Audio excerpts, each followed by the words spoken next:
Hi, I'm Clifford Carnicum, and I am an independent researcher. Many of you are familiar with my site under my name of carnicum.com. I'm an independent researcher on what I call the aerosol issue, aerosol crimes, popularly known or referred to as chemtrails. I don't use that term, but I don't have any problem with other folks that do that. But for about 10 years, I've been doing research on the aerosol issue, the deliberate introduction of massive amounts of particulates into our atmosphere. Our purpose here today is not to debate or discuss the reality of that subject. It is to go into a much deeper subject, and that is the biological consequences of these aerosol operations, with a particular interest in a condition that has emerged that has been called Morgellons.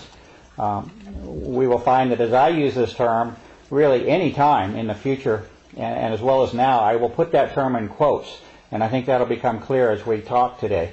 I'm here with Gwen Scott, Dr. Gwen Scott, a naturopathic doctor, a longtime friend, associate, and collaborator on research that we have done over 10 years now, with a great deal of recent activity over the last 3 months, specifically on, again, the Morgellons issue. What I'm going to do today is take about 10 minutes and simply make the audience aware of a series of papers that I have written. I will not go into in depth. I will not have time to go in depth, but I simply want to make the audience aware that these papers exist, the main subject of each paper that has evolved over the last 3 months. Then Gwen will have some time for some of her thoughts, personal issues and testimony related to this issue, and then we'll have a couple of minutes at the end to close. So my work will basically be a chronology, and my work on this issue started in August of 2006. And there was an individual that presented physical samples to me of a skin condition, along with the reports that wherever she went with these samples, that she either received no information back from the doctors, or that she was ridiculed, or that she was called delusional. This is how this individual was treated. This apparently went on for several years. She sent me a sample because I could not really believe that somebody would not respond to a physical sample that she was providing. Apparently not the case. So I received the sample, and I looked at this, and I posted the first article on the subject, and that article was called First Observations, and that was in August of 2006. That work was posted, rather phenomenal in terms of what it showed. It showed the presence of very unusual structures at the submicron level under the microscope, things that had no tie or continuity with normal biological processes, submicron fiber networks. And at the same time, the term Morgellons was emerging in more popular circulation about certain people that supposedly had a skin disease, and this is how it was framed, as a small subset of the population that had this skin condition, who, by the way, were generally being called delusional or crazy along the way. That work was posted along with an appeal for positive identification of the unusual structures that were being seen under the microscope at high power. That call went completely unheeded for a full year or more. Nothing happened in terms of any response to identification of these unusual biological structures. At that time, this would have been in November of last year, a second individual provided me with samples in a much more direct form. I had access to the individual, and numerous physical samples were provided. Those were also looked at in great detail under the microscope, and at that point it was different because I had a match. I had only had the one sample from one individual for a whole year. At that point, when the second individual came in, I had numerous samples to look at, and there was an exact match to the T, an exact match with that first sample of a year ago. And in the end, there are about 4 basic forms that are showing up on my side under the microscope. They are as follows. One would be what I call an encasing filament, or a bounding filament, a filament that is usually barely visible to the human eye, but within it a second structure exists, and that's a submicron network. So you have a bounding filament. A human hair is roughly on the order of 60 to 100 microns thick. This encasing filament is on the order of 12 to 20 microns. So you can see it with the visible light. It has a similarity in appearance to a hair, but certainly you will find that it is not a hair when you look at it under proper magnification under the scope.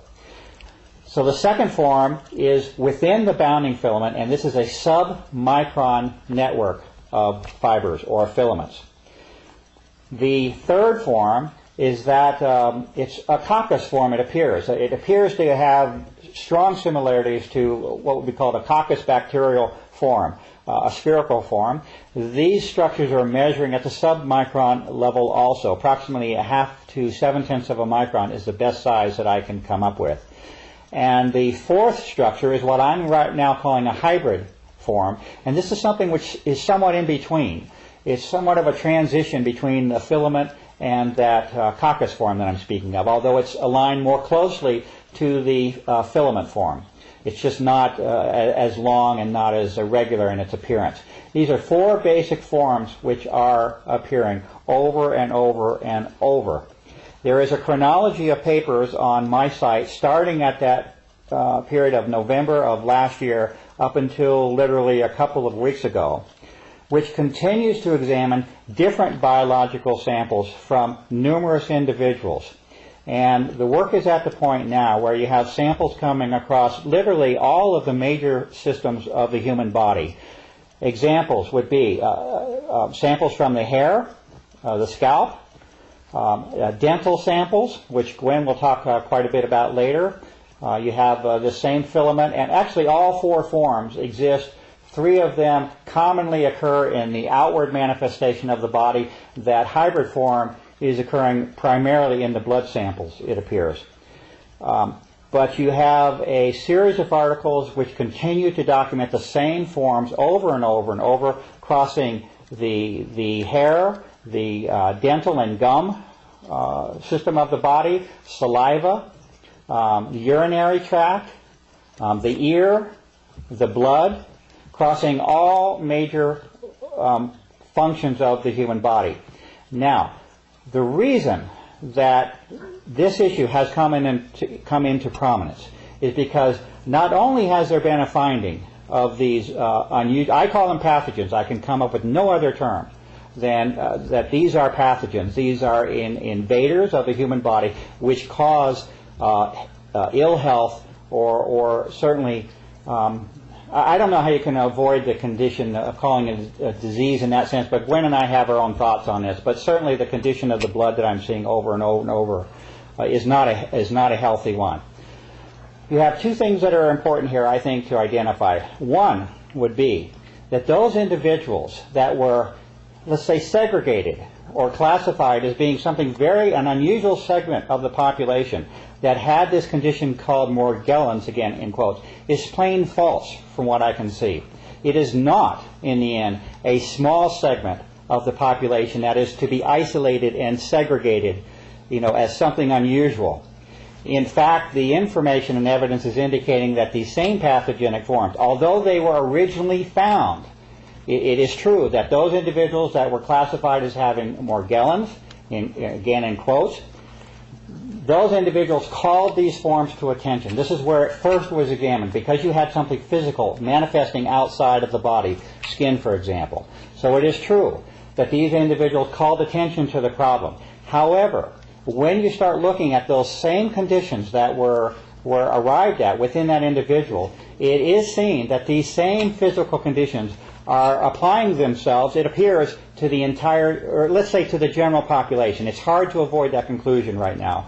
We have 18 individuals across 3 to 4 state lines that have contributed physical samples thus far, and the same identical pathogenic forms, again I can come up with no other proper term than that they are a pathogen, are occurring in these individuals. And the only distinction that I can make with the so-called Morgellons individual is that you simply have an outward or visible manifestation or visible form with that individual. But if you get into the blood and you get inside the body in these major systems, the same forms are occurring with all.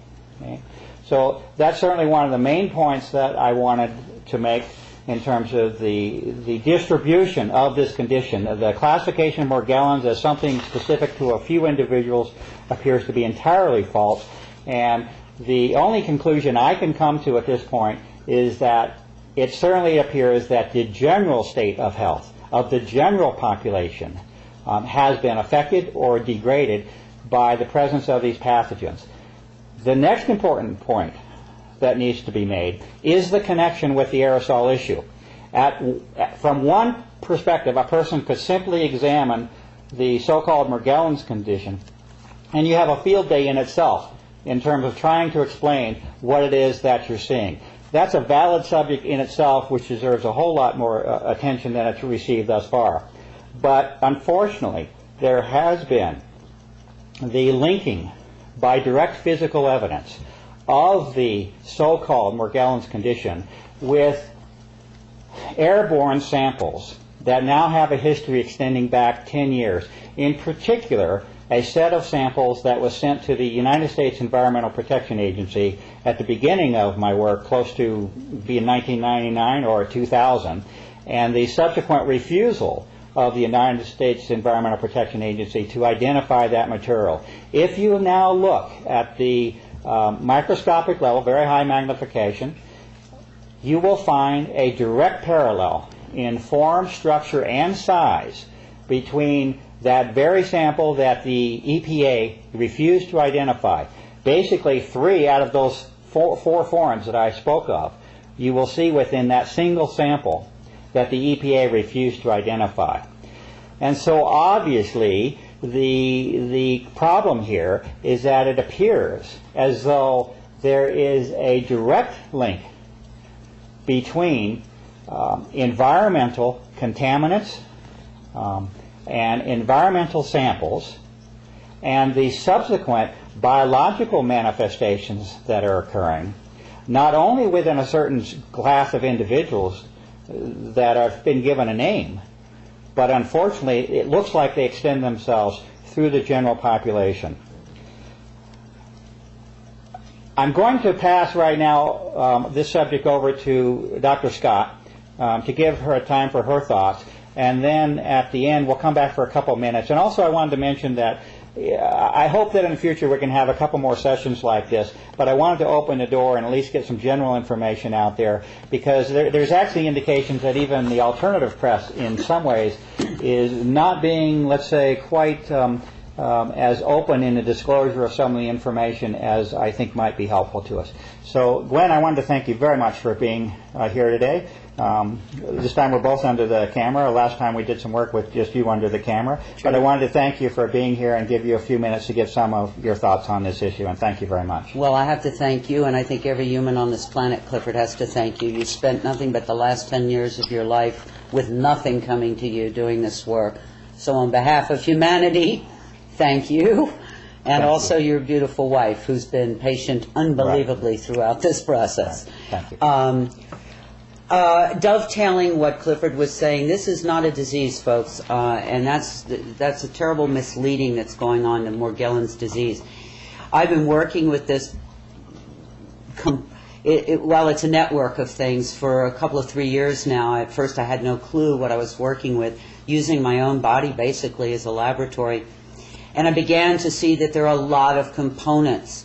Morgellons was just a name put on this because people were demonstrating something through their skin, as Clifford mentioned, which later under the microscope we begin to see very unusual forms.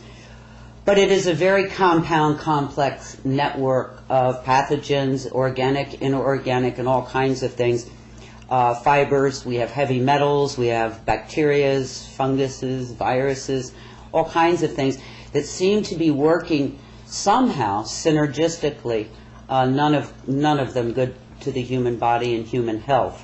I was able to touch base with one of the people who actually was involved in the design of some of this, and I think at the time he thought he was doing his country some good, and in retrospect now realizes perhaps not, and so he's trying very hard to help anybody who's conscious of what's going on, and he did tell me that most of these pathogens have been genetically altered, so that some your immune system doesn't even know that they're there. They're cloaked.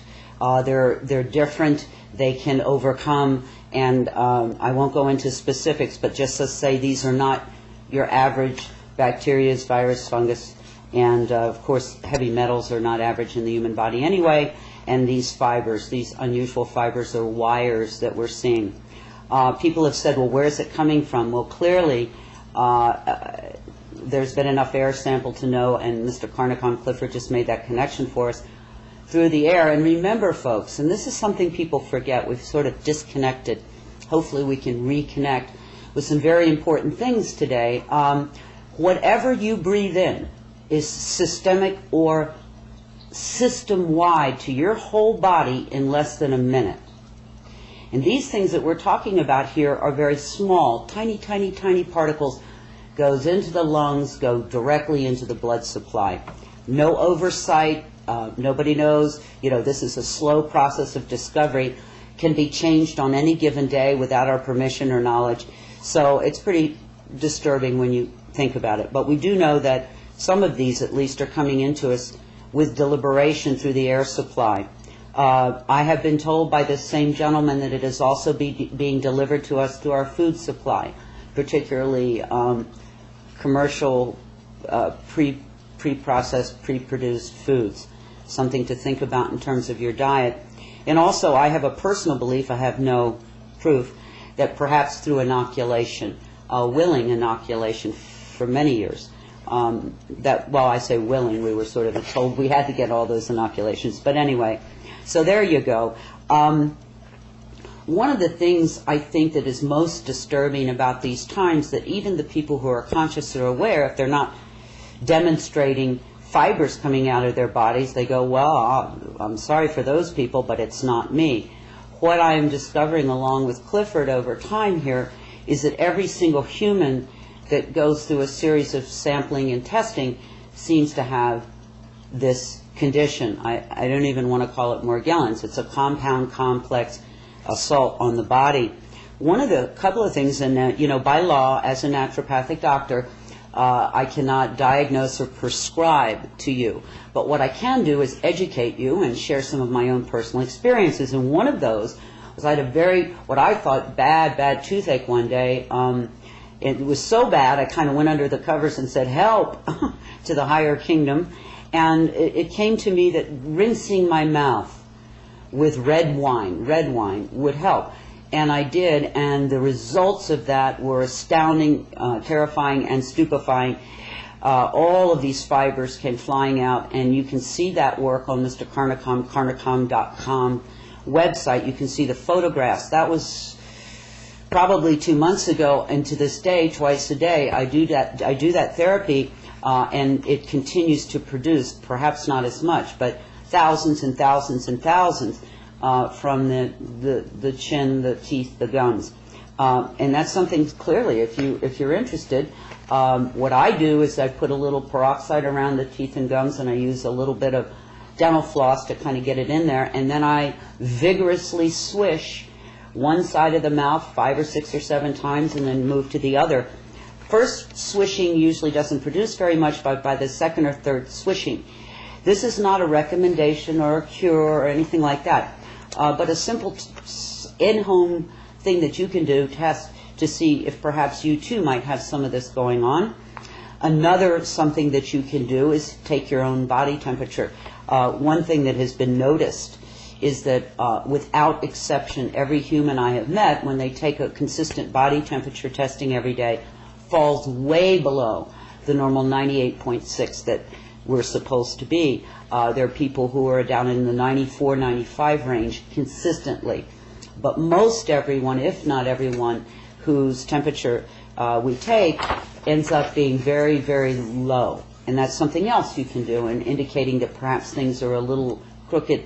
The reason I think this is important is, if not for yourself, okay, say you don't care about yourself, but I know you love somebody, you have children, you have a mom or a dad, a brother or a sister.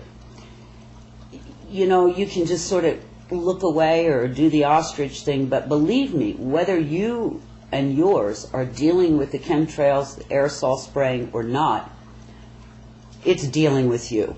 And if we don't begin to accept that, as difficult as it is, and for most people of consciousness and good heart, it's inconceivable that anyone would want to harm their fellow man that way, by coming to the recognition that perhaps there are some folks who do, and for what reason I have no clue, then you have to somehow enjoin. You have to somehow decide that it is touching your life and in a big way.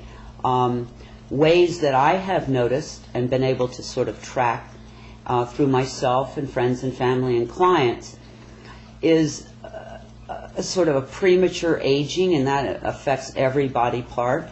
Hair loss, all kinds of things, joint pains. And as I go along on the discovery, I'm beginning to understand that more and more of what we associate with aging and ill health can be directly related back to this system, this very kind of compound, complex mix that's coming into us, all of them taking tolls on in one way or another. If you are working, and I do suggest that you do, work with an enlightened practitioner, it's very important that they understand that we have a new paradigm, health paradigm that we're working with now, and they need to become educated about all of the things coming into us. And if you go to Mr. Carnicom's website, I did post a paper there, a very extensive paper about my own personal journey through this, and in there's some suggestions. Please, not on your own, but work with an enlightened practitioner. You're welcome to take any of that information to him or her to help you and yours achieve optimum health. Just a few final comments. Everybody says to me, well, okay, what do I do?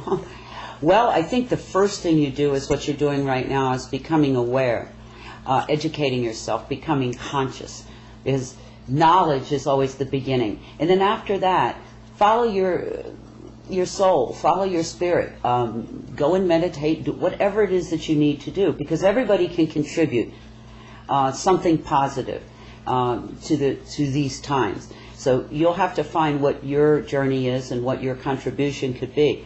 I would only say to you, to do nothing it would be sad, because every contribution means something. And I would also say it's hard not to get angry. It's hard not to come right back at it with anger and hatred, and they should, whatever, and all that stuff. But in my opinion, that it's that energy that got us where we are right now, and that even though this is so difficult to approach this way, to me it seems the only way, which is with love and compassion and kindness and all the light side energy, because in the end it's the most powerful, and I think can offset. The same person that came to me said so much of what's going on is vibrational, and if you look at Mr. Carnicom Clifford's website, you'll see a lot about frequencies. And we know that anger and hatred and judgment all carry a very dense negative frequency, whereas love, light, compassion carries a different frequency. So that in and of itself is good medicine. As I go along through this process with myself and my friends and my clients, I will continue to update whatever observations I have about the nature and potential mitigating natural remedies that you can consider. As I said, please work with a professional healthcare practitioner. And in closing here, really, I just want to say, anybody watching this, bless you. Bless you for being conscious, and bless you for caring.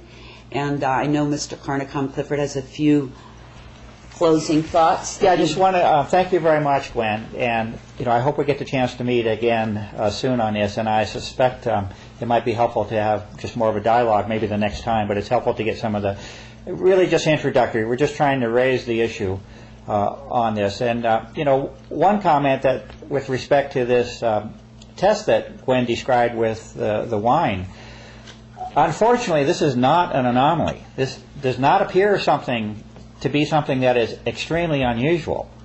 It's unusual what is being seen, but this is not something restricted to a single individual. What has happened thus far in the tests that she has described, this is very real that we're speaking of, and this is why we're presenting this in a video. This is real, this is physical. And thus far there have been 18 people is our latest count, right? 18 people. We could essentially call this a random sample from across the country. Numerous states now have conducted this very same test. And I'm not a doctor at all, and I don't claim to be a doctor in any way. And I'm not offering a cure. In fact, we don't know 1/10, 1/100th of what is going on. But we do know that there is a specific physical test that has been established. Gwen is the one that discovered this. And thus far, on essentially a random sample of 18 people across the country, every single one of them is producing the same physical forms, which I must declare, the best that I can, as being a pathogenic form. These are not meant to be in the human body, what is being seen here. I'm not going to swear that every single person across the country and in the general population has this, but certainly statistically we're way beyond any norm.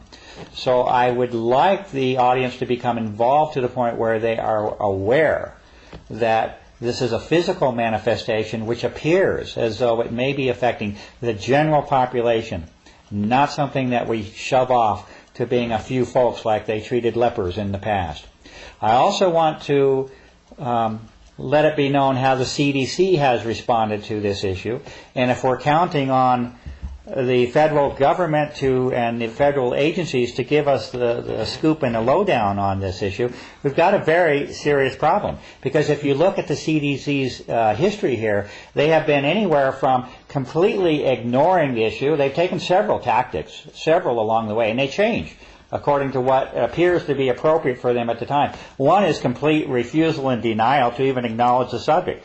The next stage they got into was one of labeling the condition as delusional. They put it up on their website that this is a delusion, falling right in line, again, with a tactic that was used. Then there appeared to have been pressure applied to that agency, and they removed the delusional reference and acknowledged that such a thing might exist in some form, but we don't know anything about it, that we're going to do a study, but nothing happened. This was on for at least a year and a half. They declared an intent, nothing happens. It then evolves to the point where there's a press club, a national press club, where there's an acknowledgement of the issue. And what do they do there? They say that we're going to study this. There's no sufficient funds established for a study. The study is confined to a specific group of people with a specific health organization, Kaiser Health Organization. A very specific test. And who's the main scientific let's say arbitrator of this? The Armed Forces Institute of Pathology. Okay, this is who is supposedly evaluating the reality of this condition will be the military. So, and now we're at the point where there supposedly will be some information released a year and a half on this specific group of people. So if we're counting on the CDC or the general press to help us circulate information, there's obviously a problem. This is one of the reasons that Gwen and I are together here. On my side, there is a call for an appeal for assistance for positive identification. A lot of my work is specific, under the microscope. It's not something that's nebulous. There are very specific forms that are repeatedly showing up now, and they need positive identification, not a maybe, not might be. We need positive microbiological description, identification of what's there. And if it's a little bit beyond the ordinary, we need to know that as well. And my hope is that we're able to meet again, Gwen, and maybe just in a more conversational mode, go over some of the things that we're finding.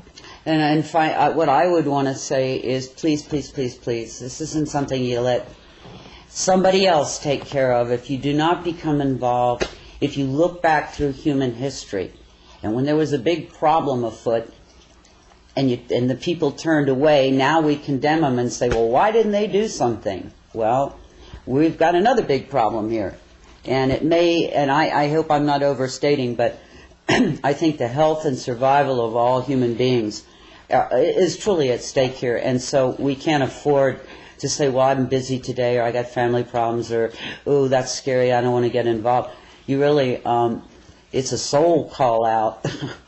I don't think it's an exaggeration, and that's why Gwen and I are motivated to do this. We're speaking of something which has the potential, if not actually already doing so, and that is affecting the general state of the health of the population. On the whole planet. Yes, and with a great deal of evidence can be attributed to very specific environmental operations and programs that are being conducted.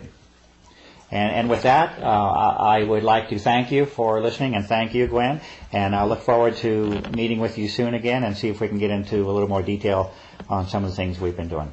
Peace and blessings. Thank you.